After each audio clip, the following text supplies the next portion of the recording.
Alechem Shalom. Un autre volet de la melacha de Melaben, blanchir, lessiver, qui consiste à nettoyer non pas les tissus, mais les cuirs, les peaux de manière générale ou les plastiques. La différence est que l'eau pénètre beaucoup moins profondément dans les plastiques ou les peaux que dans un vêtement en tissu, bien sûr. Donc, à la différence des tissus, pour lequel l'interdiction commence dès l'instant que l'on met de l'eau sur une tâche, déjà cela est interdit dans un tissu.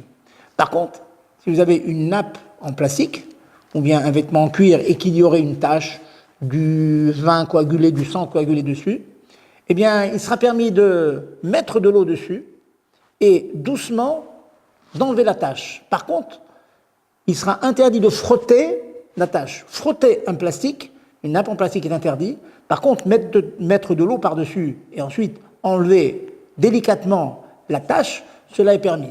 Cela est la différence entre les tissus et les cuirs ou les plastiques. De même, si vous avez des bottes en caoutchouc, que en caoutchouc, eh bien, il sera bien sûr, si elles se sont salies avec de la boue, de frotter, de mettre de l'eau et de frotter le caoutchouc. Par contre, enlever délicatement toute la boue qui est amoncelée autour du vêtement ou passer les bottes en question sous le robinet, cela est permis. Alors que passer un vêtement en tissu sur le robinet est rigoureusement interdit. Donc, c'est la grande différence entre les tissus et les plastiques.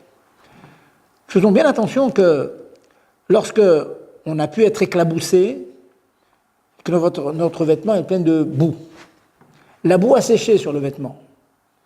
Il est permis de prendre un couteau quelconque, par exemple, et d'enlever la partie superficielle de la boue.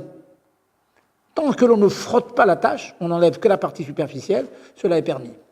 Par contre, si la boue a séché, faites bien attention, le fait de frotter cette boue séchée est assimilé à la malacha déjà étudiée de tochen, pulvérisé, qui est interdit, moudre. Donc, de la boue qui est encore humide, on pourra l'enlever avec un couteau, par exemple. Par contre, si la boue est séchée, il sera interdit de frotter par-dessus, car on va la pulvériser et on rentre dans le problème de tochen. Bonne chance pour le respect des melachot de Shabbat.